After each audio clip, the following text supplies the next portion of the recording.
नमस्कार, आप देख रहे हैं देवभूमि दिन भर। मैं हूं आपके साथ कीर्ति बिंदल। बीजेपी बागेश्वर उपचुनाव में पूर्व कैबिनेट मंत्री स्वर्गीय चंदन राम दास की पत्नी या बेटे पर दाव लगा सकती है।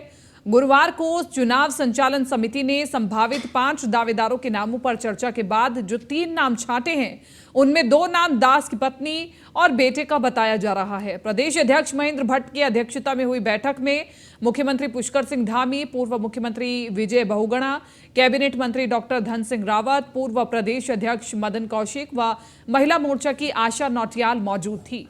सूत्रों के मुताबिक विधानसभा चुनाव प्रबंधन टोली ने राज्य संसदीय बोर्ड को 5 नाम भेजे, जिनमें चंदन राम दास की पत्नी पार्वती दास, बेटा गौरव दास, पार्टी के वरिष्ठ नेता जेसी आर्य, दीपा आर्य व मथुरा प्रसाद के नाम शामिल हैं। पार्टी पुरानी परंपरा के अनुसार सहानुभूति का दाव चलेगी। पार्टी का भी चंदन रामदास की पत्नी को प्रत्याशी बनाए जाने पर जोर है। हालांकि उनके बेटे की मजबूत दावेदारी मानी जा रही है। पार्टी सूत्रों के मुताबिक 3 नामों का पैनल तैयार कर इसे केंद्रीय संसदीय बोर्ड को भेज दिया गया है। माना यह जा रहा है कि संसदीय बोर्ड अगले 2 दिनों में प्रत्याशी की घोषणा कर सकती है। वहीं मुख्यमंत्री पुष्कर सिंह धामी ने दावा किया है कि बागेश्वर उपचुनाव बीजेपी बड़े अंतर से जीतेगी। बागेश्वर का उपचुनाव होना है और उस उपचुनाव के लिए जो संभावित नाम आए हैं उस पर चर्चा हुई है और एक पैनल बनाकर केंद्रीय जो चुनाव समिति है उसको भेजा जाएगा और उसके बाद ही जो है वहाँ से जो भी नाम फाइनल होकर आएगा उस पर काम होगा। उत्तराखंड में हो रही भारी बारिश से सामान्य जनजीवन बुरी तरह से प्रभावित हुआ है। ऐसे में मुख्यमंत्री पुष्कर सिंह धामी ने देश विदेश से उत्तराखंड आ रहे सभी यात्रियों से अपील की है कि मौसम की जानकारी के बाद ही यात्रा का प्लान करें। मुख्यमंत्री का कहना है कि प्रदेश में आपदाग्रस्त इलाकों की लगातार मॉनिटरिंग जारी है। वहां स्थिति बेहतर करने के लगातार प्रयास हो रहे हैं। पिछले 48 घंटे 72 घंटे से लगातार जिस प्रकार से मानसून की सक्रियता है, जिस प्रकार से मौसम विभाग की चेतावनी है और अगले कुछ दिन भी लगातार मौसम विभाग का अलर्ट है, इसलिए हमने सभी से अनुरोध किया है और जो हमारे बाहर से आने वाले लोग हैं, हमारे तीर्थ यात्री हैं, पर्यटक हैं, उन सभी से हम ये अनुरोध पहले से भी करते आए हैं, फिर से उनसे अनुरोध कर रहे हैं कि मौसम की ठीक प्रकार से जब तक जानकारी न हो जाए, ठीक प्रकार का मौसम न हो तो अपनी यात्रा तभी जारी करें जब मौसम विभाग मौसम के बारे में सही जानकारी दे। इसके अलावा जो हमारे आपदा के क्षेत्र हैं, उन आपदा के क्षेत्रों की लगातार मॉनिटरिंग हो रही है। वहाँ पर जो यथासंभव सहायता है उस सहायता को कर रहे हैं प्रशासन और हमारे दूसरी संस्थाओं के लोग, एनडीआरएफ, एसडीआरएफ, आईटीबीपी और सेना के लोग भी लगातार हमारे संपर्क में हैं। जहाँ पर जैसी ज़रूरत हो रही है उनको भेज रहे हैं। हमारा प्रयास है कि इस आपदा के समय में हम चूँकि आपदा को रोक तो नहीं सकते, लेकिन आपदा के बाद जो नुकसान हो रहा है, जिस प्रकार की सहायता की आवश्यकता है, वो हर संभव सहायता देने का हमारा। मुख्यमंत्री पुष्कर सिंह धामी ने राज्य के राजस्व में बढ़ोतरी करने के साथ साथ खर्चे में कटौती के लिए भी एक बड़ा फैसला लिया है। मुख्यमंत्री पुष्कर सिंह धामी के निर्देशों पर राज्य संपत्ति विभाग ने आदेश जारी किए हैं कि अब कोई भी अधिकारी जिसके पास 1 से अधिक चार्ज है वो 1 से अधिक वाहन इस्तेमाल नहीं कर सकेगा।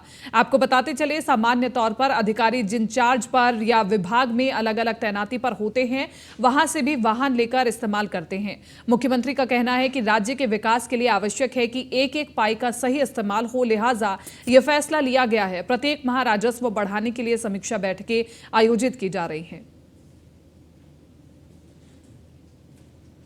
लगातार कल भी हमने जो राजस्व प्राप्ति है और उसके विभिन्न विभागों से जो हमको आय होती है उसको लेकर हर महीने में हम एक बैठक कर रहे हैं और अभी तक जो हमने लक्ष्य रखा गया है पूरे साल भर का, उसका 4 महीने में 1/4 जो आय है वो हमको प्राप्त हुई, राजस्व की प्राप्ति हुई है। लेकिन इसके साथ साथ ये भी ज़रूरी है, जहां हम आय के बहुत सारे साधन बढ़ाने का लगातार प्रयास कर रहे हैं, लगातार सभी से अनुरोध भी कर रहे हैं, वहीं इस दिशा में चूँकि अनावश्यक रूप से जो फिजूल खर्ची है वो चाहे जिस रूप में भी है लंबे समय से चली आ रही है, उन सभी को रोकना भी चूँकि हमारे राज्य के लिए बहुत ज़रूरी है।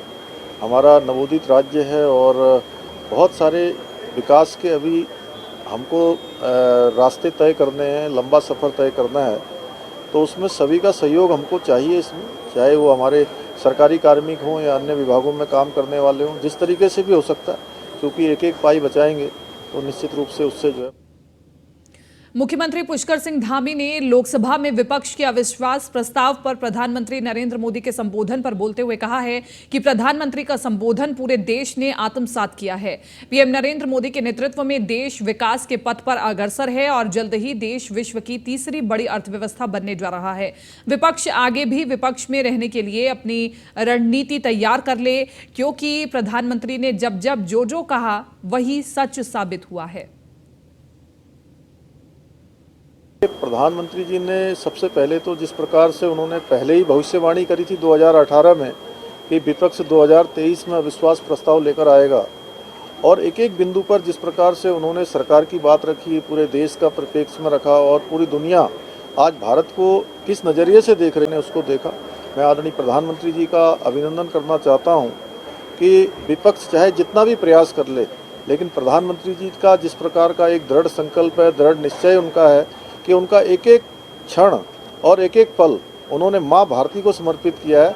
वो उनके कल के जो उन्होंने अविश्वास प्रस्ताव पर अपना उद्बोधन वहाँ पर दिया है, अपना संबोधन किया है, उसमें वो प्रत्यक्ष रूप से समस्त देशवासियों ने उसको महसूस किया है कि उनका भाव क्या है, वो किस प्रकार से देश की सेवा कर रहे हैं और किस प्रकार से आने वाले जो 24 के बाद का समय है, उस समय में जो हमारी अर्थव्यवस्था आज 5वें नंबर की अर्थव्यवस्था बनी है, उसको तीसरे नंबर की अर्थव्यवस्था कैसे भारत बनेगा, उसमें सब अपने विचार रखें। निश्चित रूप से उनका कल का जो संबोधन है वो अभिनंदनीय है।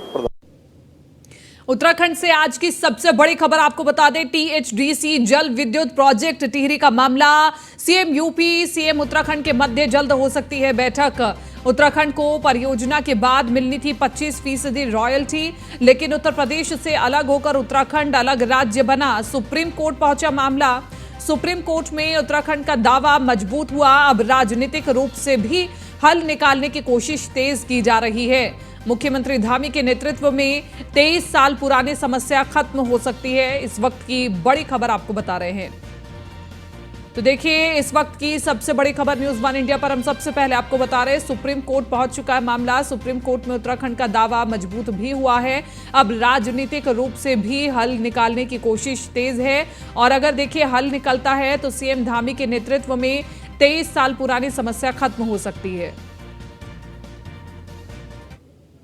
तरफ से रेस्पॉन्स एफिडेविट फाइल हो गया है, जो पहले नहीं फाइल हुआ था, और उसके बाद हमारी जो फ्रेमिंग ऑफ इश्यूज हैं ये भी हो गया है। उसके बाद एविडेंस का स्टेज आता है।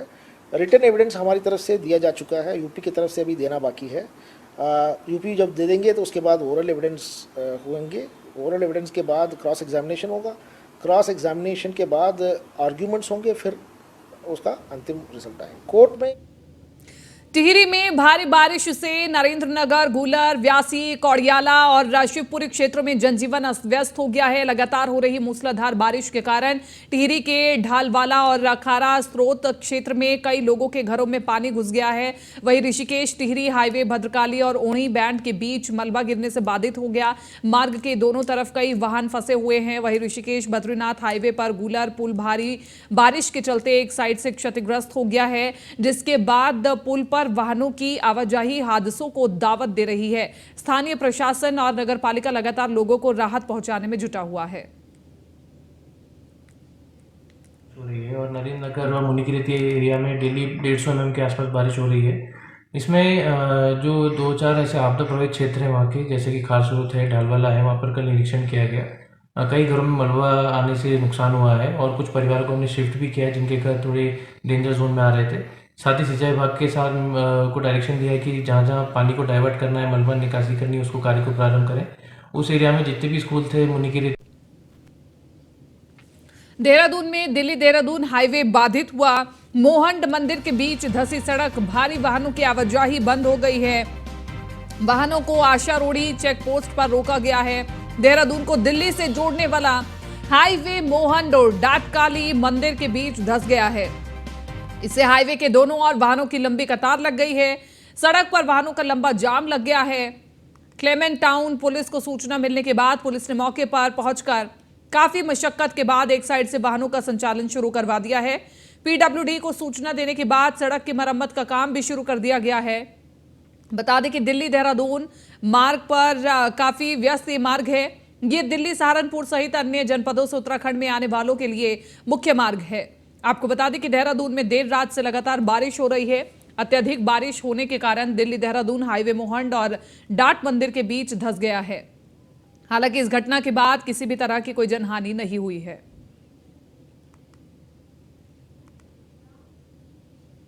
एक छोटे से ब्रेक के लिए रुक रहे हैं, जल्द हाजिर होंगे। ब्रेक के बाद रुक कर अगली खबर का। मसूरी देहरादून विकास प्राधिकरण की आईएसबीटी स्थित रामकी मॉल और बस अड्डा संचालन की मुहिम को बड़ी सफलता मिली है। इस मॉल को अब एमडीडीए चलाना चाहता था ताकि इलाके को विकसित करके लोगों को और बेहतर सुविधा देने के साथ साथ अच्छा राजस्व भी हासिल किया जा सके।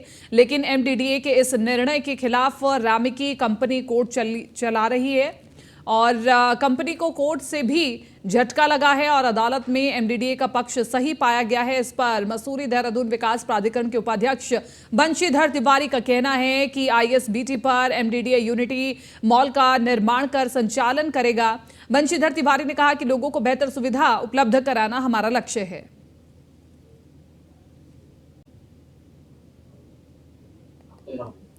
यूनिटी मॉल के निर्माण कर रहा है एमडीडी संचालन करेगा। बंशीधर तिवारी ने अपने संबोधन में क्या कुछ बड़ी बातें कही है, बता रहे हैं। जनता को बेहतर सुविधा उपलब्ध करवाना हमारा लक्ष्य है। इसके अलावा बंशीधर तिवारी ने कहा कि इलाके को विकसित कर बेहतर सुविधा देगा एमडीडीए और इसके अलावा कहा गया कि यूनिटी मॉल से अच्छा राजस्व भी हासिल करेगा एमडीडीए। यूनिटी मॉल का निर्माण कर एमडीडीए संचालन करेगा। नजर से अगर देखें तो प्राधिकरण की लगभग हमने कल बैठक किया था तो 1.5 करोड़ की प्रति माह उससे आमदनी होगी और उसको हम लोग और व्यवस्थित कर रहे हैं और उसका जो सौंदर्यीकरण है उसको बदलने के लिए, उसके फसाड को बदलने के लिए इसको यूनिटी मॉल का रूप दिया जा रहा है। उसके लिए अब हमने आर्किटेक्ट्स जो हमारे इंपेनल है उनको काम दिया हुआ है। उसको यूनिटी मॉल के रूप में बदल करके कैसे हम और इसे आय अर्जित कर सकते हैं, तो उसको लेकर के हम लोग आगे बढ़ रहे हैं और माननीय न्यायालय ने आज फैसला जो है प्राधिकरण के पक्ष में दिया है। निश्चित रूप से हम लोग सही हैं और उसको लेकर देहरादून जिले की भगवंतपुर ग्राम सभा में अवैध खनन, पेड़ों के कटान और खनन अधिकारियों के साथ हुई मारपीट के मामले में दायर की गई जनहित याचिका पर उत्तराखंड हाईकोर्ट ने सुनवाई की। उत्तराखंड हाईकोर्ट ने खनन पर रोक लगाते हुए देहरादून डीएम और डीएफओ को रिपोर्ट पेश करने को कहा। साथ ही कोर्ट ने खनन अधिकारियों को निर्देश दिए हैं कि अवैध खनन कारोबारियों पर कार्रवाई करने के लिए पुलिस बल साथ ले जाए। खंडपीठ ने खनन कारोबारियों को भी नोटिस जारी कर जवाब पेश करने को कहा है। मामले की सुनवाई के लिए कोर्ट ने 5 सितंबर की तिथि नियत की है।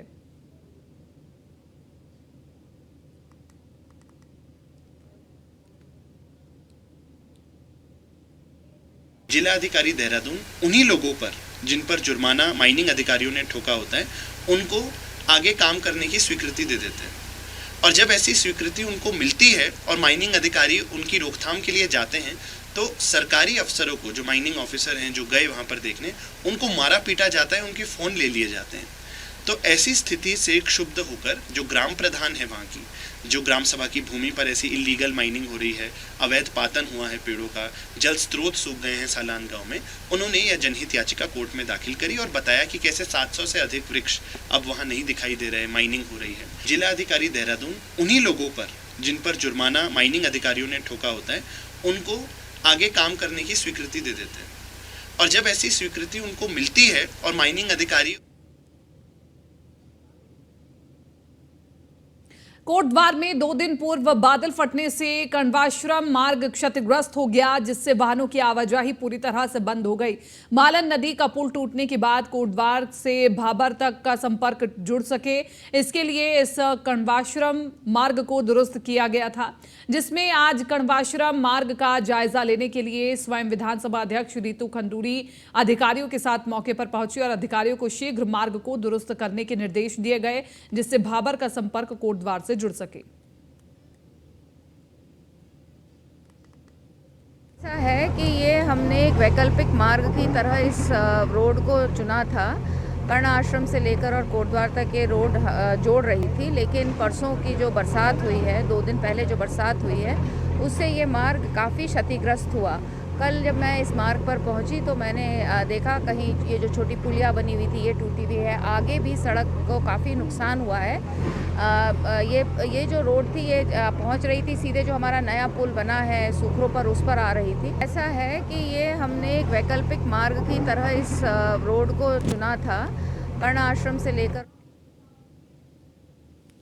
कांग्रेस के वरिष्ठ नेता सूर्यकांत धस्माना ने मानसून की तैयारियों को लेकर सरकार पर हमला बोला। धस्माना का कहना है कि मानसून सीजन ने सरकार की तैयारियों की पोल खोल दी है। हरिद्वार, रुद्रप्रयाग समेत कई जिलों में बाढ़ और आपदा जैसे हालात हैं। कई जगह पर लोग अंधकार में रह रहे हैं, लेकिन सरकार और मंत्रियों को कोई लेना देना नहीं है।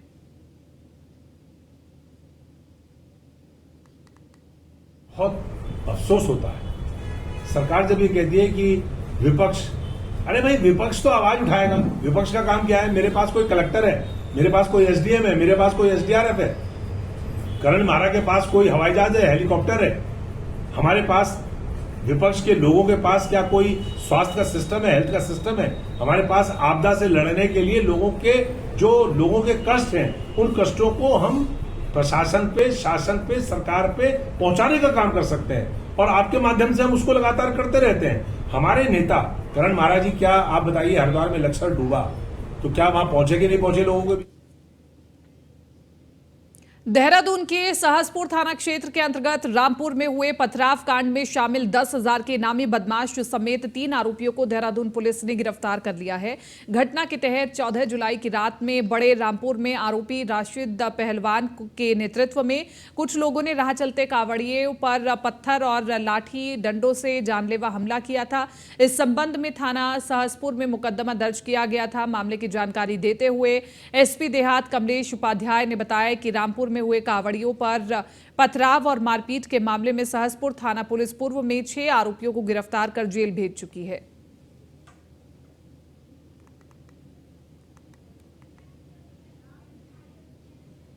फिलहाल इस बुलेटिन में मेरे साथ इतना ही। दीजिए इजाजत। नमस्कार।